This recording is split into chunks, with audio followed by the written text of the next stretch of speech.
No cześć malarze i przyjaciele i goście. Dzisiaj porozmawiamy o podstawowym błędzie malarskim, czyli o nierobieniu próbniku kolorów, farb, inaczej swatchy. Tutaj w tle będę sobie to wszystko rozkładał i robił, a wy siądźcie wygodnie lub połóżcie się i lecimy. Jak widzicie, będę porównywał i robił swatche 3 producentów farb olejnych wysokiej półki cenowej, no więc jest nieźle. Może już wam się przewinęło na rolkach czy w necie, jak ktoś robi takie kwadraciki z kolorów i ciekawiło was, o co w tym chodzi, więc zadajmy sobie ważne pytanie, po co w ogóle to się robi? No podstawowym celem, moi kochani, jest poznanie prawdziwego odcienia farby. Chociaż może się to wydawać trywialne w przypadku wielu farb i odcieni, jest to naprawdę kluczowe. Zanotujcie to sobie. Pomyślcie, kupujecie z polecenia internetowego malarzyka. Nie mnie. Wiecie o co chodzi. Jest pełno treści teraz na IG, ludzie pokazują niesamowite kolory, no i bierzecie z tego polecenia na przykład Alizarin Crimson firmy X. Odkręcacie tubkę, widzicie piękną, krwistą czerwień, no i myk. Bierzecie się do roboty, nie możecie się powstrzymać. Malujecie piękne, czerwone usta. Obraz wysycha, jest taka cisza i pojawia się konsternacja.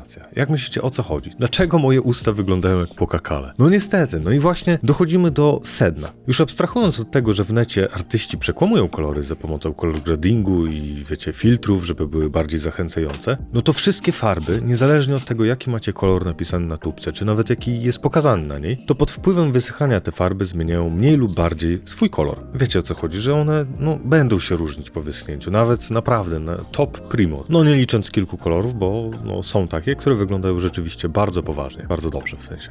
No i powiem wam, przyjaciele, że ja na przykład miałem okazję raz kupić farbę akrylową Cobalt Turquoise, która po wyschnięciu miała taki pomarańczowy shade, w sensie odcień. No i dało to taki tragiczny efekt, bo wiecie, chciałem ten turkus użyć na wodzie i ta woda miała właśnie pomarańczowy odcień, co akurat nie pasowało do tej kompozycji. No i w tym momencie, wiecie, to jest nasza pierwsza sprawa. Mam nadzieję, że już czaicie, o co chodzi. Teraz druga sprawa. W sumie mogłem na początku, ale cóż, te kwadraciki ja robię szpachelką. Niektórzy robią od razu blendy z białym, ale jako, że ja używam 4 rodzaje białego ogólnie malując, to w zasadzie u mnie to nie ma najmniejszego sensu. A wiecie, brudzić pędzle i je czyścić lub czyścić przed, żeby mieć czyste do tego, no to mi tak szczerze to się nie chce. No i dlatego polecam robić to szpachelką. No więc moi przyjaciele, jaka jest druga korzyść, jak myślicie?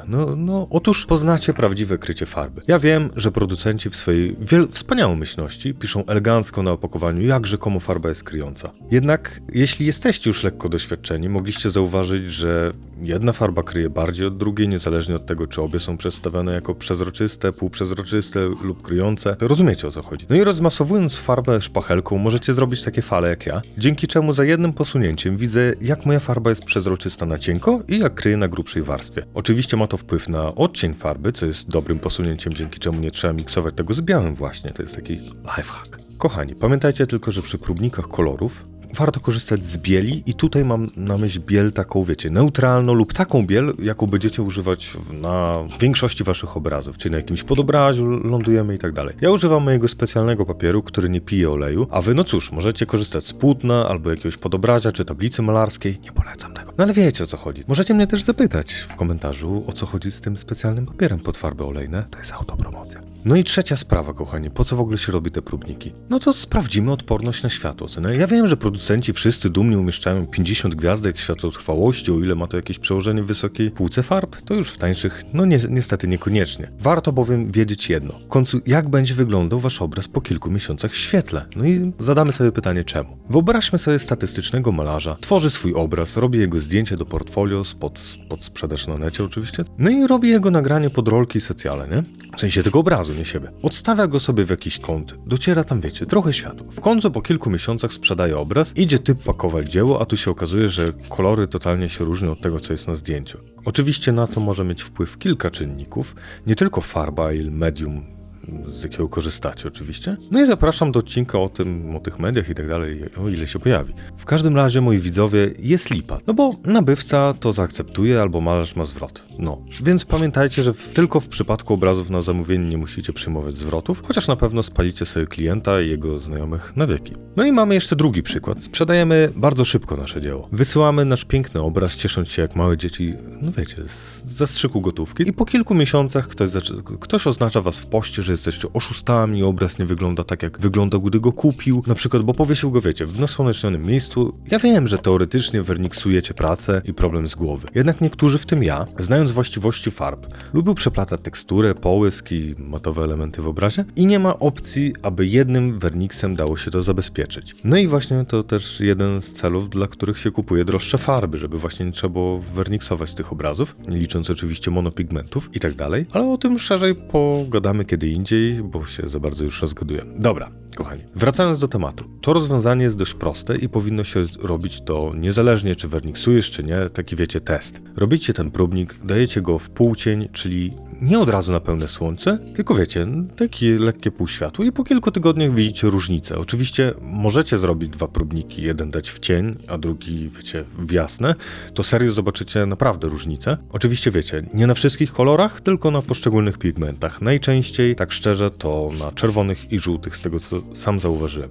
Dobra, przyjaciele, koledzy, miłośnicy sztuki. Jak widzicie, to dość obszerny temat. Przechodzimy więc do przedostatniego punktu. Teraz już naprawdę przedostatniego. Tu postaram się na serio krótko. Dzięki tym próbnikom poznamy odcień farby. No, przecież to było, pomyślicie. Tak, ale jeśli mówimy o bardziej zaawansowanym malarstwie lub nawet, wiecie, pro ocenę, każdy producent mimo takiej samej nazwy koloru bazowego, np. Cobalt Turquoise, wybiera odrobinę inną mieszankę. W tanich farbach najczęściej producenci stosują wypełniacze, które będą wpływały na odcień, a w drogich natomiast stosują inne oleje. No i kochani, wtedy dochodzimy do momentu, że turkus turkusowi nierówny. I właśnie dzięki próbnikom dobierzecie lepsze dla was farby przez porównanie kolorów i ich odcieni pod dany obraz. No proste, nie? Na przykład turkus Sennelier idzie bardziej w zielone odcienie, z kolei turkus Rembrandt i Winsora bardziej w niebieskie. Ta drobna zmiana jest serio znacząca, ale oczywiście nie dla wszystkich, dlatego już od razu powiem tak, lecimy następne. Praktycznie ostatnie. 5. zaleta. Szanowni Państwo, 5.